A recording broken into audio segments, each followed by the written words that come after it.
10 жилийн сургуулиуд гадаанаа дандаа биеийн тамирын талбайтай байсан. Одоо ч яг нь хөвчлээр биеийн тамирын талбайнууд дээр маш мэрдсэн мэлээ.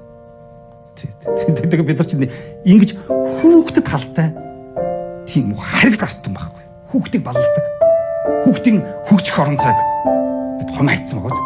Биеийн тамирын талбайд нь башин бариад.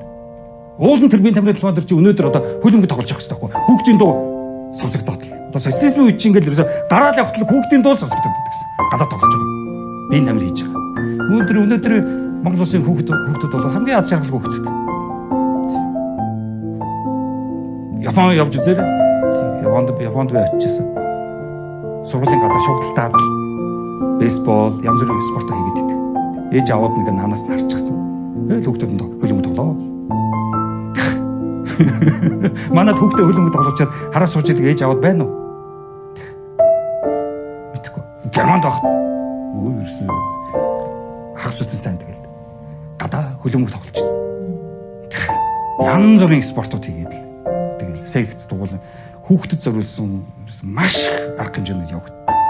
Маад бол яг нэг сонгуульд өгөхөд ирэхээр нэг их хурлын гишүүн нэг нэр дэвшиж байгаа хүн нэг сургууль дээр очиж гэж авах юм хэлээ. Нэг гүйлгэж хамт зураг авахулаад тэгэл болчихж байгаа шүү. Тийм энэ сургуульд одоо би тийм одоо юм бэлгэлээ. Тэгээд одоо болоо. Тэгэхээр бид нар Монгол улс цаашаа төгжиж ер нь олигтойгоо шиг үндсэн хуультай болоё гэвэл олигтойгоо шиг улс орныг улс шиг улс болоё гэвэл энэ хүүхдүүдийнхээ асуудлыг л маш их одоо азаргалтайгаар тэднийг энд одоо эрхчлөөтэй тоглож хөөрөлдсөн тийм